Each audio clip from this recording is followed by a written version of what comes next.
Hello and welcome back to Digital Assets Daily. Good morning, good afternoon, or good evening, wherever you are in your corner of the world. I have to say, this community has the most amazing people. Thank you so much for your support. You are what make this worth every second. And right into the news, amid the SEC battle, Ripple's Chris Larson and crypto exchanges transfer over 136 million XRP. And that's obviously no small amount. So as the legal battle between Ripple and its co-founders in the U.S. SEC continues, large amounts of XRP have been changing hands recently. Between the company's executive, Chris Larson, and some crypto exchanges, close to 136 million XRP was moved in the last 24 hours. So according to tracking service WellAlert, the crypto trading platform, Uphold transferred roughly 19 million XRP to a wallet, and the wallet in question, Funding Wallet 1, belongs to Ripple and was activated by Chris Larson. Following this transaction, the Ripple co-founder wired more than 74 million XRP, which amounted to over 35 million USD at the time, to his other wallets. And nevertheless, the company behind the asset has been busy with new projects. Recently, the payment protocol firm announced a pilot project that seeks to provide a private version of its XRP ledger for central banks. And banks can use Ripple's tech to issue and manage their digital currencies. So CPA Australia said in a report that the Central Bank of France sees Ripple as a possible platform for the digital euro. Another thing too, I was watching the Christian Carlo, former CFTC chair, interview earlier on Fox News. Someone, I believe, tagged me in that. Either which way, I was alerted to it, and I caught the video. I didn't catch who did it, who sent me the link or whatever, tagged me. But I did catch the video, and I wanted to discuss that a little bit. So Christian Carlo, the former CFTC, which is the Commodity Futures Trading Commission chairman and co-founder of the Digital Dollar Project, explains the importance of the U.S. taking a global leadership role to control the future standards of digital money. He goes into the conversation. A highlight to me was the Olympics. He was discussing how all of the visitors for the next Olympics will receive the digital yuan in a wallet and be able to spend it and use it while they're there for their Olympic visitation. I guess you could label it their stay.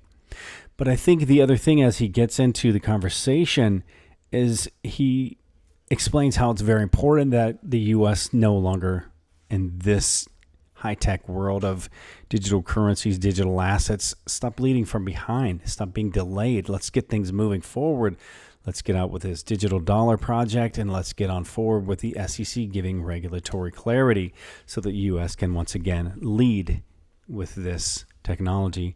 And I think it's amazing. Either which way, I was going to play it, but I wasn't quite sure because it being from one of the news sources, the mainstream media, whatever, wasn't sure how that was going to react with any kind of like algorithms or AI or something and cause a conflict with the channel. So either which way, I didn't want to, play it, but I did want to discuss it a little bit. And I think this is great. If you have time and you're bored or you just want to hear what he said, the link will be available in the description below. Please feel free to click the link and watch the video. I believe it's around there we go, 8.5 minutes. It was very short, or I guess for me, 8.5 minutes is not very long, but 8.5 minutes for the video. And it's a good back and forth discussion, but he does clarify the importance, I believe, of where the U.S. needs to play catch up. Another article I'd like to discuss is the Bank of Russia is eyeing the digital ruble, the prototype in late 2021, stating according to the report. So Russia's central bank told CoinDesk that over 80% of feedback on the digital ruble was supportive of the project. So Russia's central bank is planning to showcase a prototype for its ruble-backed digital currency later this year, according to its deputy chairman, Alexei Zabatkin. And speaking at an online event hosted by the Russian Economic School, a Moscow-based private college, Zabatkin explained the prototype would be available for people to kick its tires, but it won't support any real money transactions. So next year, based on the prototype and any additional developments needed, we will start testing it, Zabatkin said, as reported by news agency Prime on Wednesday. And there's a lot of speculation. Is it going to be based on Stellar, as it's just became effective for Ukraine and other areas? Or is it going to be Ripple, how the Central Bank of France is now eyeing it?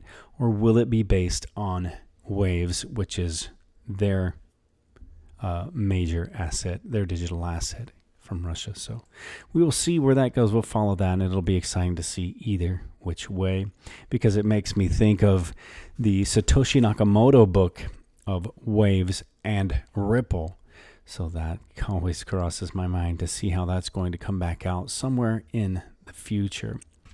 So Ripple partner FlashFX is to open a new ODO corridors, and in recent tweet, Ripple's longtime partner FlashFX has confirmed that it's working on new ODO corridors on demand liquidity.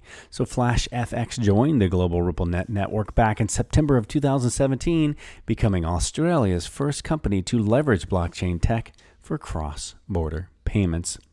And also, too, the Fed coin is coming. So the Fed coin, a central bank digital currency, the Fed coin has bipartisan support. Jay Powell, appointed as Federal Reserve Chairman by President Trump, said in October that the Federal Reserve is conducting research into issuing a digital currency on its own, and also in partnership with other central banks and the Bank for International Settlements. Janet Yellen, appointed as Fed Chair by President Obama, said last week it makes sense for central banks to be looking at issuing sovereign digital currencies. So that's a great move forward. And the next article, XinFin, enterprise-ready hybrid blockchain for global trade and finance. And XinFin has created new ways to make DeFi work on a larger scale, and it also offers the XDC token, which is the native token of the platform. Financial applications of blockchain technology have been one of the most rapidly growing sectors of the industry since the start of the DeFi, the decentralized finance movement. And XinFin has created new ways to make DeFi work on a larger scale. And this application takes advantage of the trustless nature of smart contracts to facilitate financial transactions by improving efficiency, offering, and accessibility, while offering of new cryptocurrencies and platforms specifically designed for the fintech industry has continued to rise, and this growth has seen itself affected by the increasing congestion and limitation of existing blockchain networks that were not designed with scalability as their primary concern.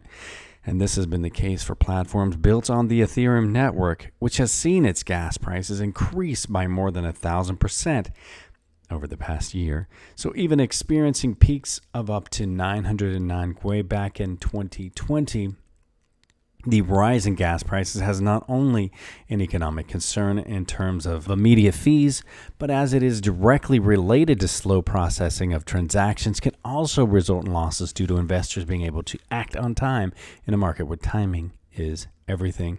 And I will say the great thing with XinFin is it also was designed to act as a bridge between legacy systems and blockchain tech to improve financial transactions, to facilitate the transition toward blockchain and deal with the limitations of popular blockchain networks.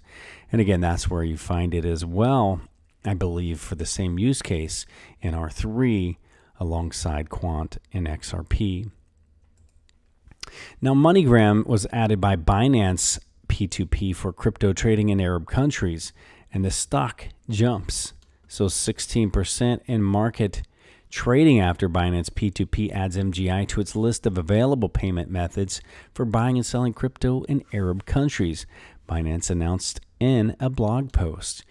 And the other thing, too, with MoneyGram, it is a partner of LightNet, which is used over in the Southeast Asia region. But again, remember that LightNet is running on the Stellar blockchain. All right, guys, remember this is not financial advice. It's for entertainment purposes only. But before we go, I want to leave you with a final thought. nothing is impossible for believers. So do me a favor, hit that subscribe. And I want to say thank you to our Patreon, Surf and Gary Davidson, and much love to each and every one of you. We'll catch you in the next one.